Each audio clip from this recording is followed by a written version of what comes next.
Hey guys, this is Salsa Blam. Bringing to you my first ever video, my first ever build guide I've ever made.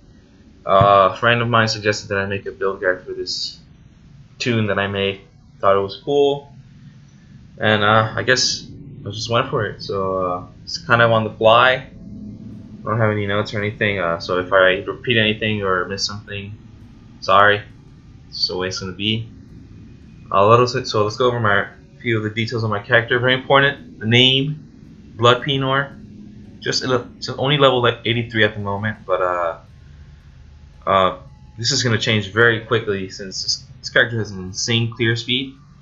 So the character is an Earthquake build.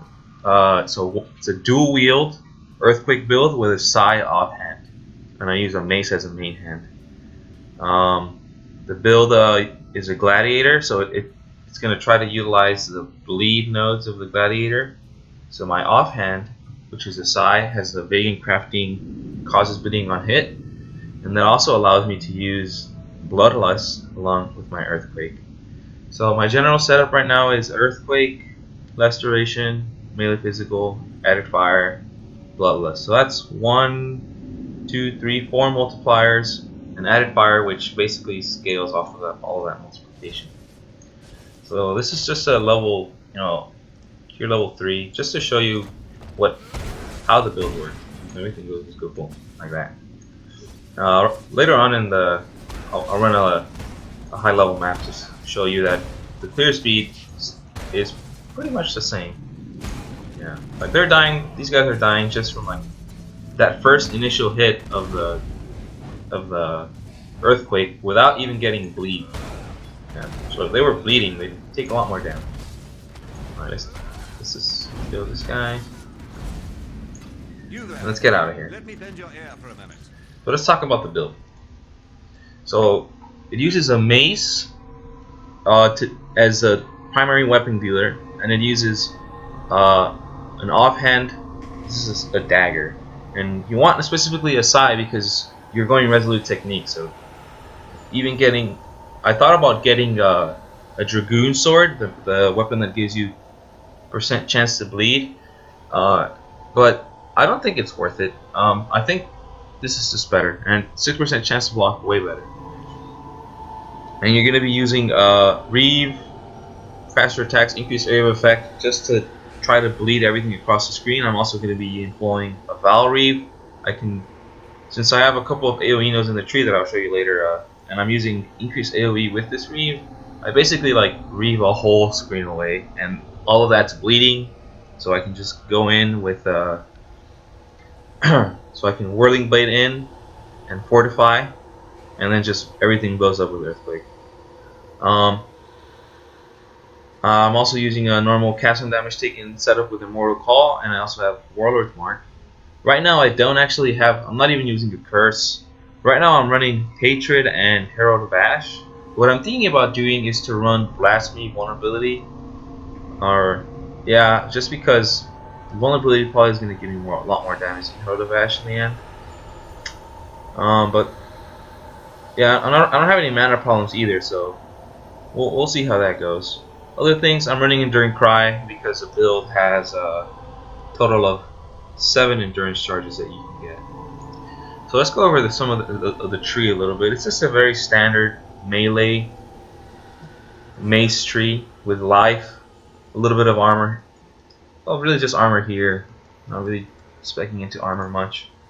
Get some armor here as well, which is life, damage, endurance charges, and very important, these AoE nodes. This is the only dual wield nodes that I get, really, but these are so good. So let's go over the ascendancy choices that I've made. So gratuitous violence, the first 25% chance to cause to bleed, we're basically not employing that since we already have what is essentially 100% chance to bleed with our Vegan Craft mod. We also have increased damage against bleeding enemies, so that's going to scale all of our auras, all added fire damage, and our Herald of Ash. And most importantly, that third effect that you get there, bleeding enemies you could explode, dealing 10% of their life, maximum life with physical damage. I've literally one-shot map bosses for this where they're just surrounded by like a mob with like extra life, and an elite pack with extra life, and they all go boom boom, and boss goes boom boom. Pretty fun. Blood in the eyes. 6% reduced damage taken, more damage mitigation, 30% chance to maim on hit. That helps with making sure that the enemies stay in that AoE of the earthquake. Sometimes like you have like monkeys or enemies that run away, which I absolutely I hate just when they run away, because I get OCD and I need to chase them. Something about them running away makes me want to chase them. That kind of helps a little bit, and the increased damage. I also take Pain Forge for the additional block chance mainly, although the damage, I mean, 40%, that's pretty good. So it is what Pain Forge I think is a really good note, and that it helps you when you're in the midst of a bunch of enemies. It'll help you, and when you're kind of just breezing through content, or you're playing really well and positioning yourself really well, you just get some extra damage. I could see taking Versatile Combatant over Blood in the Eyes, just because like you can cap your block chance with this build quite easily, and so having 75% block chance applied to spells, that's just insane. But I went for the more dips just because I'm in softcore. But if I was in hardcore, which I don't usually play because I suck, I would take Versatile Combatant.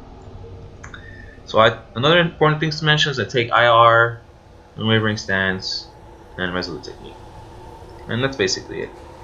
I have 7 endurance charges.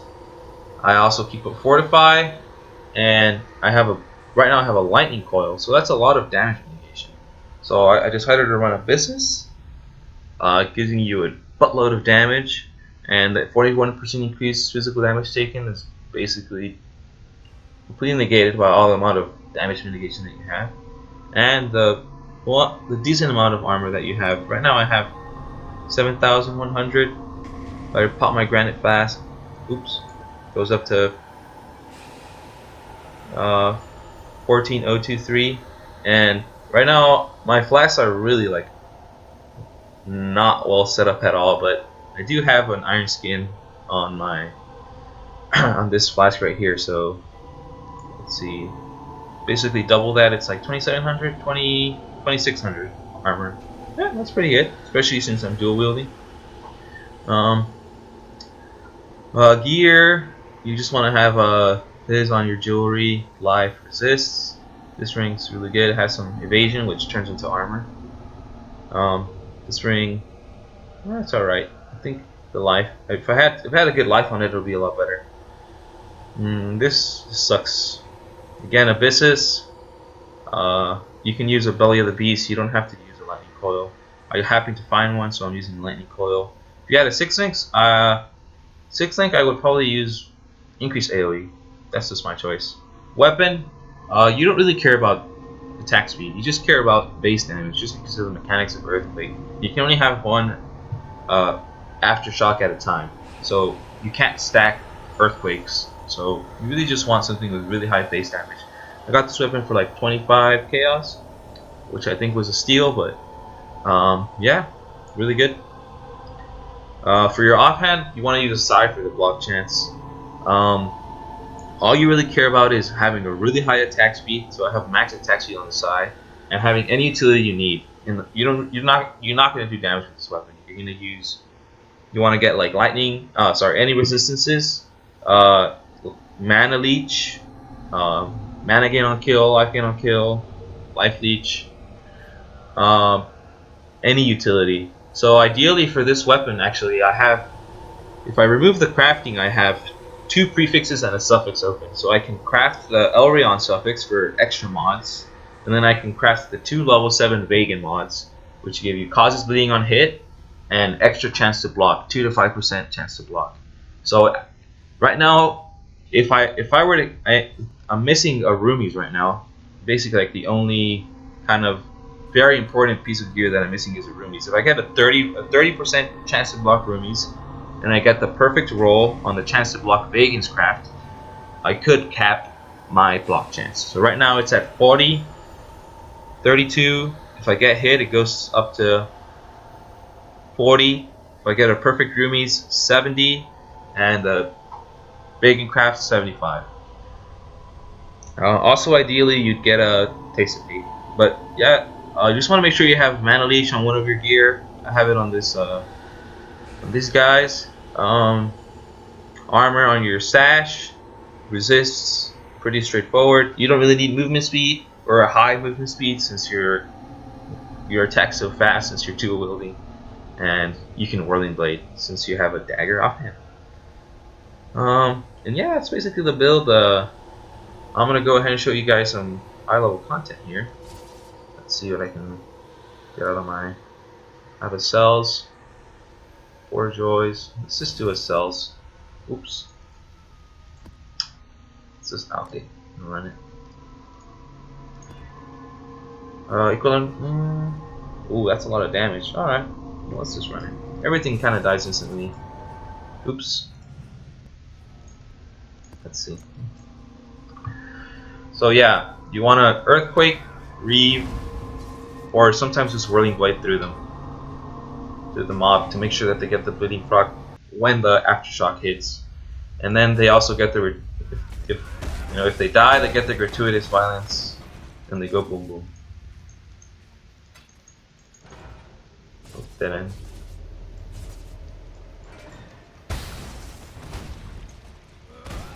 So, something to note about the build is that it doesn't really benefit from party play, just because there's not a lot of auras and curses that this build will benefit from. Haste doesn't do much. That was a blue pack. That was a necromancer that I just got. He went boom boom. Haste doesn't do much. You know, you're basically already running Wrath. I mean, Determination, defensive curses and auras, that always helps. But when you're gonna eventually have what it could be 75% block chance, 7 endurance charges, and a 6% damage reduction, and a lightning coil, even with an Abyssus, I don't think you're gonna die much. The only right now I don't have the 75% block chance up, but the only way I die is if I like run into a Brandis pack with like no enduring without like using enduring pride because I'm lazy. This build goes really fast. I'm gonna try and go a little fast to show you guys kind of the. This is a boss. Nice. So single target damage, not the best in my opinion, but like I said, I don't know if I mentioned this, but you can one-shot bosses if they're surrounded by blue pack, especially if it's if it's like a extra life blue pack and they all die. The boss will go boom boom as well.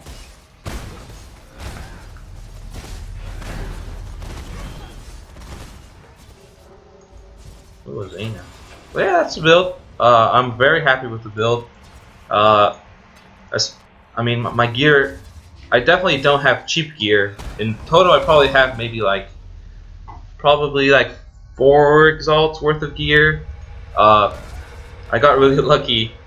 This is my second character I made. My first character, maybe I'll make a build about it later, but I got really lucky with some exalt drops, and I was able to drop this lightning coil. Excuse me. And this guy got really cheap, even though I think this guy was worth definitely like maybe an exalt, maybe a little more. Yeah, this build seems really strong. I definitely think it's hardcore viable. There's a lot of life that you can get. You don't need an Abyssus, probably, so you can get something that's more defensive for your arm, for your helmet slot, so that you don't take that 41% increased physical damage taken. There's so much life in this area of the tree.